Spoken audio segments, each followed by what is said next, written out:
Good afternoon, you crazy metalheads and rockers in this crazy world. As I keep on telling you, only you can do something about it to make it positive. What I would suggest is chase your cat around the yard 5,000 times. Maybe that would do something. I don't know. I change it up every time. As you guys know, I'm Al Ditton. I'm with Underground Noise Webzine. This is Webisode number 98. Today, I've got the pleasure of interviewing Grant Nachbur from the band called Djinn-Ghül. Welcome, Grant. How's it going, man? I'm good. How are you, sir? Doing pretty well today. That's awesome, dude. The first question I would like to ask you is, what does your band translate to? Djinn-Ghül is it's basically two separate mythological entities. I believe they both stem from Middle Eastern folklore. Jinn is essentially a desert spirit, can be benevolent or malignant. And then a ghoul is usually a malignant, undead spirit of some sort. Just sounded pretty neat to me. I was delving into mythology quite a bit back in 2016, around when we started the project, and just thought it was a really cool, unique name. No one's ever touched anything like that. So, That's really cool. I figured I'd ask because I looked at your band name and I said, man, I've listened to these guys before. They're really heavy. They're fucking brutal. How would you describe your music to people? Like, how is it different than other bands? man, I mean, I really try to approach it like, I guess, like a David Cronenberg movie, just trying to keep it as out there as possible, slightly cryptic, keeping body horror. We got a lot of, I have a lot of influence from H.R. Giger, the Swiss artist that's most famous for, the concept of the xenomorph and several other things throughout film and art and what have you. But, I really just kind of wanted to create a sound to fit the imagery of biomechanical horror, I suppose. And, having some death metal with a little touch of industrial, and it just seemed like the appropriate route. That's really cool. That's kind of like how Fear Factory started. They were kind of death metalish and then they combined industrial sound to their stuff. And look at where they're at today without Burton. But Right. Right. Yeah.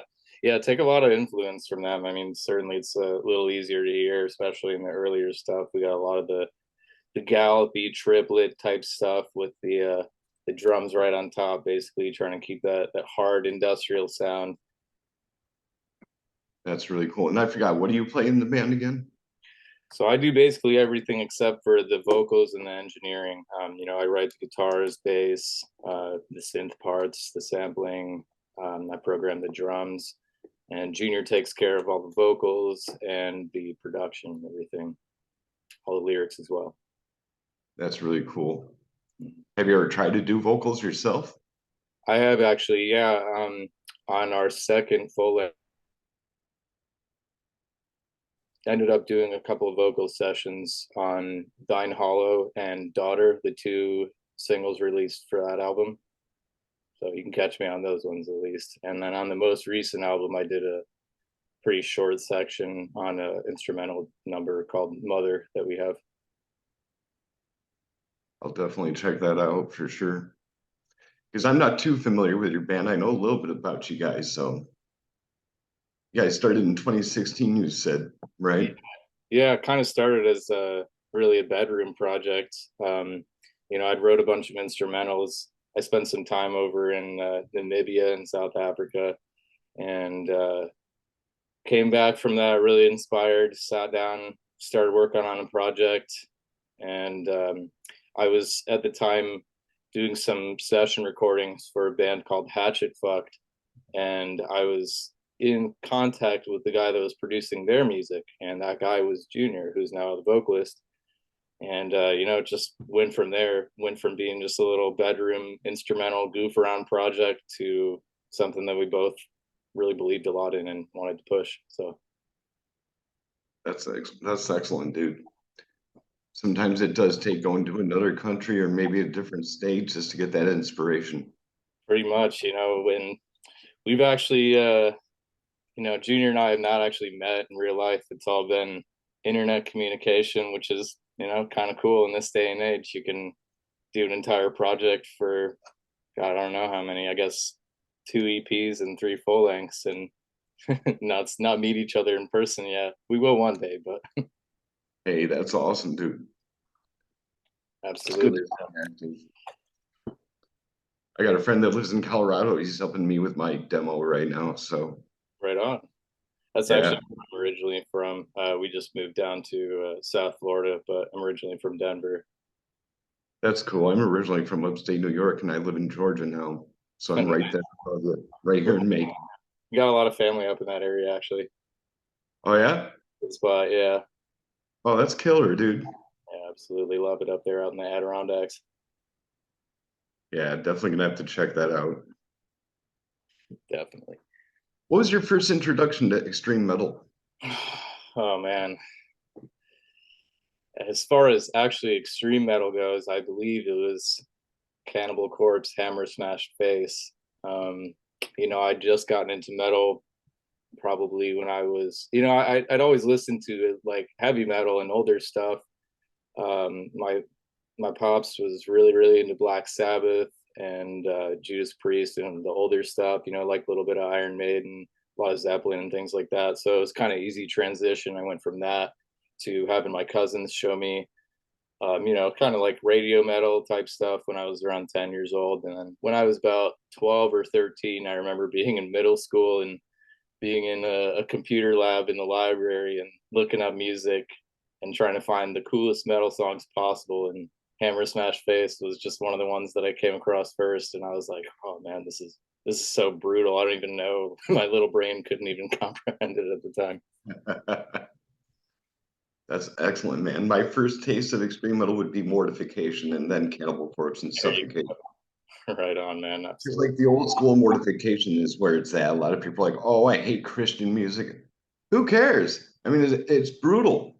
Hey, It man. sounds Brutal awesome. counts. I mean, who cares what the lyrics say? As long as you enjoy the music, that's all that matters, really. But Absolutely. I mean, as far as death metal goes, a lot of the time you can't even understand the lyrics. So I guess that's why we got the lyric pamphlet in front of us. But then there's some bands that actually just garble and don't say anything.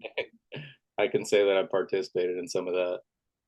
Yeah, that's okay. Sometimes you might figure out your lyrics and you have to ad lib while you're on stage. Hey, sometimes you just want to put a little more into the instruments, I guess. Have you ever had any crazy moments while you've been on stage? Oh man, Like, crazy what would you say is the craziest? on stage. I think one of the crazier things that we've done was, I think back, I want to say 2018. We did it for 2 years, but I was in an industrial band. We were playing a festival. It's called the End of Days Festival. I'm not sure if it's still running, but it was down in Holbrook, Arizona. And essentially, the entire festival was everyone was done up in Mad Max gear. Everyone was living in sheet metal little shelters, and I think I was in. I don't even know. I guess part of an airplane. I was just hiding under it with a tent pitched under it, and it was real wastelandy. And we were up there on stage with flames behind us, and people drive around in semis right in front of the stage with flamethrowers on them and things like that. And it was just really that's definitely something else. It's a good time. Flamethrowers, huh? Yeah. So I mean, nothing too embarrassing or anything, but that was easily the coolest experience I've ever had on stage was playing that fest. That does sound pretty intense for sure. Yeah, it was a little bit of a Ramstein moment, sort of. Which album do you find to be your favorite by your band? Oof. You know, the way I am is I'm such an asshole perfectionist about my music that I'll just be listening to the tracks over and over and over again, and I always make the mistake of just doing it so much that I end up hating the music that I'm working on. So whatever comes out most recently is usually what I'm taking favor to because I've already destroyed the other ones for myself. So a little bit of OCD in there. A little bit, yeah, absolutely. But as far as favorites go, I'd have to say the newest one. I think it's probably the best evolution of our sound and the best representation of what we've been trying to get across. Yeah, I noticed that you guys have a lot of guest vocalists in your new album, especially Phlegreton Vortex from Wormed and also Human Mixer. Yeah, absolutely. It was absolutely incredible working with him. He was just such a cool guy. Really, really into being creative, and he put a very ferocious touch on it, to say the least. Yeah, that was going to be my next question. What was it like working with Phlegreton? Oh man, he's just such a nice guy. I mean, we talked a little bit over email, and he's just very easygoing. Really understands the process. Obviously, he's done a lot of recording himself, so it was easy working with him. Very professional, and that's something that you see a little bit, but not as much as I'd like to see in the industry. So I always like working with bands that I looked up to as a teenager as well. I mean, I still remember being in English class and sitting there with my hoodie on and my earplugs in so no one would notice, just listening to Wormed, trying to avoid whatever lesson I was being taught. I was going to ask you if you're a fan of Wormed or not, because the album Planetarium comes to my mind, their first one. Absolutely. Yeah. It's kind of funny because you listen to that second track and it's like, what's he saying?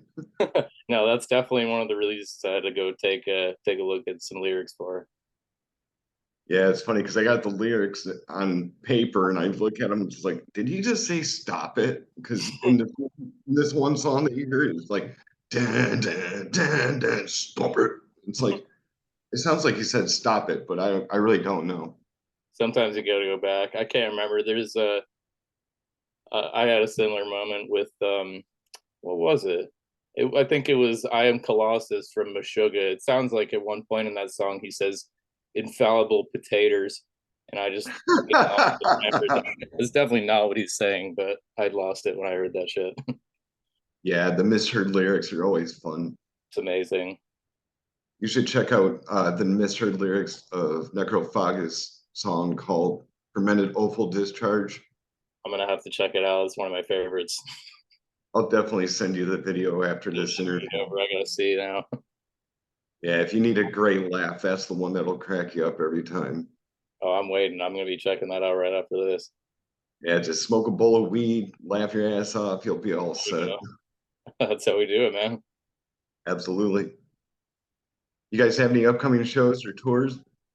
Not really, I just relocated. We were kind of in the process of maybe trying to figure out a live crew when I was back in Denver, but starting from scratch down here. So mostly just working on recording some new tracks, maybe getting a new EP or another release together, and maybe working on that live crew as well. Now that I'm starting to get to know the scene a little bit. That's really cool. You got a guitar near you? Yeah, I do. Yeah, let me Well, show get me your axe. This is the segment, everybody, that we call Show Me Your Gear. All right, so this is the one I had commissioned from Aristide's guitarist for the new album here. Kind of hard to see with the blur, but got a custom gunmetal finish on this guy. Kind of hard to see. Got our logo on the fretboard here. That's badass, dude. Yeah, not bad. Got a cool custom finish. It's essentially rusted oxidized metal laid over the guitar. Fishman Fluence pickups and a little Street Fighter kill switch. Awesome. That's a 7 string, right? Yeah, that's the 7 string. We've been using 7 strings the entire time that we've been recording. That's awesome. I've got an 8 string, but I barely even touch it because it's so wobbly with that F string just going like sounds almost like a growl. Right. Yeah. I tried working in the 8 strings for a little bit. I got a Legator 8 string with no head, and I ended up like gouging my hand on the top of it so many times from the strings being all sharp and poking out the top that I mean, it just pissed me off one too many times. And I was like, fuck this. I need a head on my guitar and I'm going back to 7 string. So we did that. And I'm just, we play in F, and it's a little bit hard to set up on a 7 string, but if you get some thick enough strings, it holds together pretty damn well, especially with these Aristides. I mean, I believe these are made of wood resin called Arium, and it kind of has a it's a little easier for it to hold the tuning, and it's not affected or warped by humidity or temperature changes or anything like that. That's a really cool looking guitar for sure. Yeah, it's definitely a beast. Right on, dude. Is that your prize? Is that your prize guitar? Or you got other? Absolutely. Yeah, I mean, I've had a lot come and go. I'd used an agile. um I can't remember if it was a Scepter or an Interceptor, but it was a agile 7 string. uh and that was what I'd been using since 2016. I'd used it all the way up until the last EP, the Mechalith EP, in 2021. So it was pretty solid guitar for only being about 600 or so bucks. But that thing was a beast. Carried me through a lot of releases, and I just had to, got a little extra money and wanted to upgrade. Had to get a little custom one going. That's really cool. Don't mind the mowers behind me. They're assholes, man. Can't even hear it, but I'm out here in Florida, so we deal with that shit all day. Yeah, they picked the best day to do this. So it's like, thanks a lot, you maniacs. I'm looking out behind me. I'm like, man, what the hell? Well, thankfully, I can hardly tell. Maybe it's because my computer mic is shit, though. Yeah, don't feel bad, mine too. So those things happen to the best of us, brother. Absolutely. You ever been inside a mosh pit and see somebody get seriously hurt? Yeah, I've actually been that guy as well. Yeah, that happened to me one time. I got kicked right here in the eyebrow and started bleeding Jeez. from a rubber flip flop of all things. This girl just hit me in the face at a Kill Switch Engage show of all times. This There was you back in '06, so I was just like in my 20s. And I'm like, man, this sucks. I'm bleeding. go. So I ended up mending my own wound, drinking a whiskey sour, and later on, and the next day, I was just like, "Wow, look at that scab. That's a nice one." So That's how you take care of it. yeah, they're battle scars, brother. That's the only way to look at it. Yeah, I bruised a bunch of ribs being thrown into the security fence at a cow decapitation show, and then I want to say 2013 or 2012, I was at a municipal waste show stage diving, and I got dropped fucking directly on my head, just straight the fuck. I mean, everyone at that show was fucking tanked, so I can't exactly blame anyone for dropping me, but that shit hurt. I could imagine that'd be a little bit embarrassing to be like, "Oh man, I just got dropped on my head."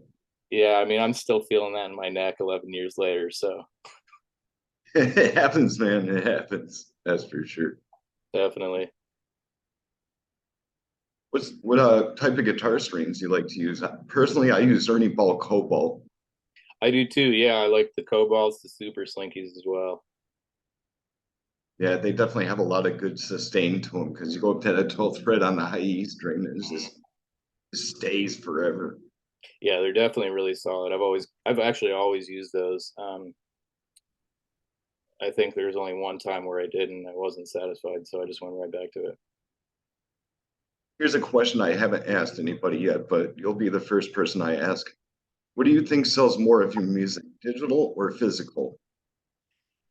Definitely digital. Being an online band, it's kind of just kind of makes sense. We haven't really played any shows yet, so not exactly a whole lot of chances to get physical media out there. We've done that a few times. I was in another project called Nephrectomy for quite some time, and I think I might have pushed a few CDs at those shows, but mostly digital.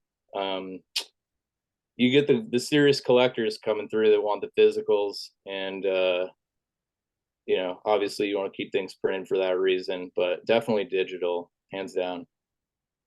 That's awesome, dude. I figured I'd ask because sometimes I'll buy, two copies of the album, two CDs. That way I've got one to listen to. Then I got one that'll stay in mint forever. Still display one, yeah. Yeah, just be like, here, you can look at this one, but you can't open it. That's a good way to collect. Definitely. Yeah. I mean, I used to do that like back in my teenage years. I haven't done it recently, but if I ever do, I'm hoping to get at least more. Yeah, man. I mean, there's a lot of things I should have probably bought two of. Now that you mention it. Because I look way back and I'm just like, man, if I still had that CD, it would probably be worth something by now. Absolutely. I mean, I've got, pretty original pressings of CDs for some pretty killer albums. A lot of the older Dimmu Borgir stuff, and man, just having them go through my car as a teenager, having all the fucking booklets get torn up and shit, and CDs go missing, it just makes me beat myself up for that. Yeah, I know how that can be, especially when you have a CD that you haven't seen in a while and you're looking at it like, wow, actually had this in my collection. Okay, well, I guess I can play frisbee with it now. Right. I mean, it's kind of like when you pull out a Limp Bizkit CD, you're like, that's not what I listened to. Whee! Exactly. Yeah, no, I remember a few years ago I my last car had a tape player in it, so I was running a lot of tapes through it, and I had Tomb the Mutilated on tape, and I went to go pull it out of the CD deck or the tape deck, and fucking Appetite for Destruction comes out, and I'm like, this is not what the fuck I wanted. That's funny because that's actually the best Guns N' Roses album ever. That's the only reason it was in my car. Yeah, that album fucking rules, man. I listen to that every day, just about. Yeah, it's definitely a classic for sure. Yeah, I think the song "You're Crazy," "Night Train," those are my two favorites off of it. Because "Welcome to the Jungle," that just gets played way too much. I mean, I remember being a kid and it being my favorite song, but I mean, if you ask me the same thing 20 or so years later, I would have to say I can't listen to it anymore.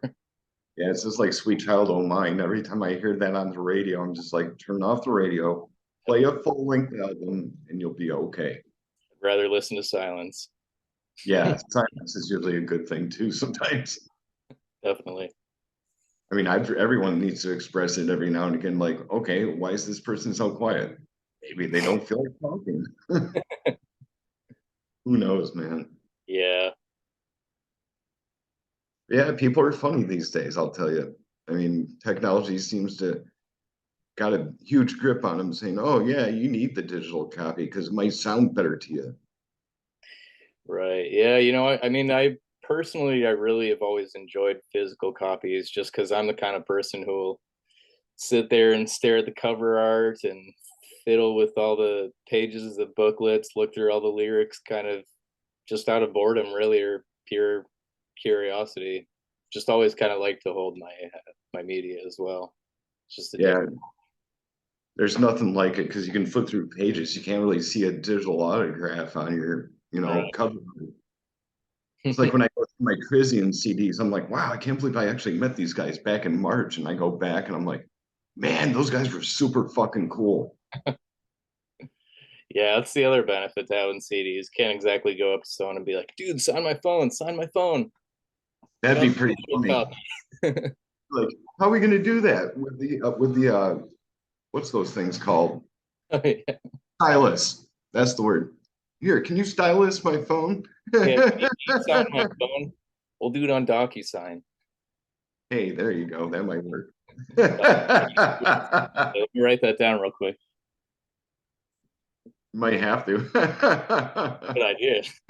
It's really not that bad of an idea if you really think Not about at it. There's some people that take their guitars with them and have people sign their guitars and stuff. I'm like, well, if I had a duplicate, I'd have the duplicate signed because I got one that I want to jam on for the rest of my life. So Absolutely. I don't know if I'd take my guitar there unless I had a second one, like you were saying. that's actually a good idea because I mean that way you've got one that's signed. You can frame it inside like a glass box or something like that. Yeah, I can just go get like a junky Fender clone or something like that and buy it for $50 from a local music store and go get it signed, I guess. That or you could go to Walmart, buy a first act There guitar. you go. First act's what you're looking for sure. That's like the knockoff brand of Fender. Every time I see somebody with a first act guitar, I'm just thinking to myself, no, no. I think it'd be an interesting challenge to see how well you could professionally produce a track using a first act guitar. That's funny because with me personally, when I play guitar, I don't do those triplets and I don't do sweep patterns. I just do chords, and I come up with some really sick shit that way. But How do you keep your fingers from cramping? I don't know. I do a lot of exercises actually. I've got one of these little grippy guys here, so doing that kind of consistently and weightlifting a lot is kind of giving my hands a little bit of stamina as far as that goes. And if I feel that my hands cramping up, that means I'm forcing it too hard, and I just need to relax my muscles a little bit. And typically that eases up my body enough to let me continue with what I'm doing without a whole lot of hindrance, actually. Yeah, that's really cool. My father, before he passed away, like years and years and years ago, he had one of those things that you just shown. I Hmm. would always take it with both hands when I was a kid and just rattle it like it was a rattler. He'd be like, "What are you doing?" I'm like, "Oh, I'm just making noise." Getting strong. Yep, trying to get my strength back, Dad. Trying to be like you. Sometimes we do follow our father's footsteps, but I became a musician and a webzine designer, so that's what I do. Fair enough. Yeah, I mean, I got to give it up to my old man, though. He really showed me some pretty classic, awesome music as a basis for me becoming a musician. So, got to give it up to him for that. That's really cool. What's your favorite kind of bass guitar? Uh, I don't know. It's hard to say. I've seen some pretty sweet Warwicks. I'm actually playing on this LTD back here. Real floppy, also tuned to F. Sounds like I don't even Yeah, know, that's a cool. broken That's telephone cable. Yeah, it's just pretty simple LTD. So, is that maple? oh, it's just a simple one. I'm not sure if it's maple or what it is. It's just kind of random one I just found on Reverb. I just needed a bass at the time, and I was like, oh, need a 6 string bass, and this isn't too expensive, but it's got the ESP pickups, so it'll have to do. That's really cool, dude. It's got a nice finish to it. Yeah, I like it too. The wood grain's always been one of my favorites. I think can't remember the guy's name, but the main guitarist for Cattle Decapitation has always had wood grain guitars, and I just always thought it was really sick. It looked like a coffin with strings or something. What would you say to somebody who's just beginning guitar? Learn theory. Learn theory. It's boring, but you need it. That's really cool. Yeah, because I never studied music theory myself. I mean, I just play whatever comes out of my head, and I guess if it sounds good, maybe it'll sound good to somebody else. But if they don't like it, oh well, eat a dick. Hey, if it sounds good, it sounds good. There's plenty of guitarists that have had no classical training whatsoever and have been extremely successful or created really outstanding music. Yeah, there's a band that I listen to from Illinois. They're known as Crusadist. I don't know if you ever heard them or not. Not sure if I've heard of them. They're actually really, really fucking good. They're coming out with a second album, and I'm looking forward to it. Going to feature a song called Pulverized by Warhammers. That sounds pretty badass. Yeah, they played it live in 2021 when I saw them with Inhuman Condition, uh, Awaken the Ancient, Bloodstained Dusk.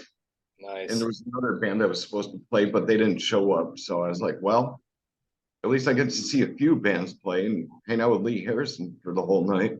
There you go. Yeah, Lee's one of my best friends. So a big shout out to Mr. Harrison. That's awesome, man. Yeah, he's definitely a great guy. Well, Grant, I've only got a few minutes here left with you today. I'm going to ask you a few more questions. Sure thing. What would you like to say to your fans or people that listen to your music out there?